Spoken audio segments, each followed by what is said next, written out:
Okey, baik. Dalam video ni saya nak tunjukkan sedikit kepada anda lah. Nak terangkan sedikit tentang bot field. Okey, dalam sistem seposin kita ni, dia ada 3 jenis fields. Yang pertama adalah user fields, yang kedua adalah bot fields, dan yang ketiga adalah system fields. Okey, so ada perbezaan di antara ketiga-tiga fields ni.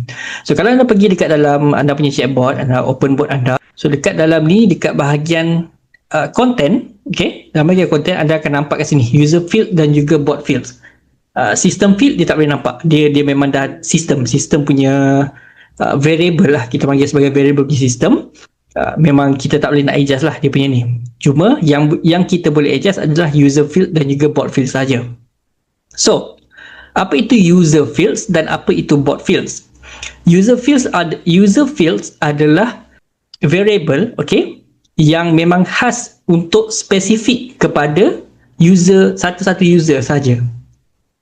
Sebagai contoh, dia ada user field panggilan. So apa yang kita panggil user field panggilan ini adalah apa yang kita nak panggil user lah, maksudnya kan, nama panggilan dia dan sebagainya lah. Itu adalah user field dia. Ataupun sebagai contoh, dia punya order number. Okay, order number, user order number. So value kepada user field, user order number ini khas untuk user tersebut saja.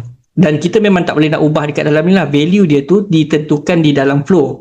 Dia tak boleh nak diubah dekat dalam ini. Tapi kalau bot field ini pula, yang mana diguna pakai oleh semua user. Contoh macam bot name, nama bot Maya kan kat sini. So value dia adalah Maya, dia ada value lah kat dalam, dia ada value. Beza dia kat sini tak ada value. Tapi bot field dia ada value. Yang mana kita boleh gunakan satu-satu bot field. Contoh macam nama ni, kita letak nama Maya. So semua lead kita yang masuk tu, dia akan dapat nama bot dia adalah Maya. So maksudnya bot field ni adalah untuk kegunaan ramai. User field adalah untuk kegunaan persendirian. Macam itulah lebih kurang. Dan satu lagi yang kita ada dekat dalam ni adalah system field. Di mana system field ini contohnya adalah seperti tarikh, masa, dan apa lagi ada. Kita tengok dekat dalam live chat. Kalau nak tengok, kita boleh tengok dekat dalam live chat. Mana dekat sini. Yang ini kesemuanya adalah custom user field. Okey, dekat dalam ini adalah custom user field. Mana dia seorang saja, user ni saja, dia memang spesifik untuk dia saja. Value ni, value yang ada dekat sini semua ni adalah untuk dia saja, untuk guest kita sekarang ini. Untuk system field, saya tak boleh tunjuk dekat dalam ni, saya kena tunjuk dekat dalam flow builder. Contoh, saya buat contoh. Okey, kalau kita right click dan kita ambillah send message ke, okey, kita nak gunakan system field, kita boleh buat curly bracket untuk panggil apa-apa jenis field lah, sama ada user field, bot field ataupun system field. Kita boleh gunakan curly bracket 2 kali dekat sini. So kalau anda nampak kat sini, dia ada tulis S.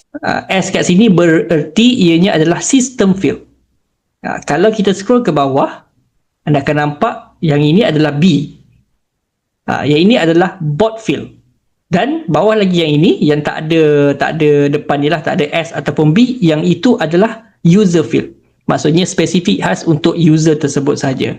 Contoh, kita buat panggilan. Panggilan ni kalau kita dah set panggilan user tersebut adalah Cik, dia akan panggil Cik. Kalau kita set dia punya panggilan adalah Abang, dia akan panggil Abang. So dia berubah-ubah depends on user. Tapi kalau price, okay, price package, dia adalah bot field. So bot field ini, mana-mana user yang masuk pun dia akan dapat price package yang sama juga. Bot field juga.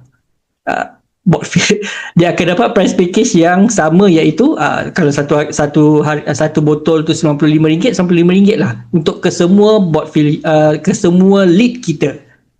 Okay, and then system field adalah apa yang telah di-set oleh sistem, macam first name, last name, user ID, gender, email, phone, today dan sebagainya. Dia ada banyak dekat dalam ni yang mana bagus juga kalau kita nak tahu dan sebagainya lah.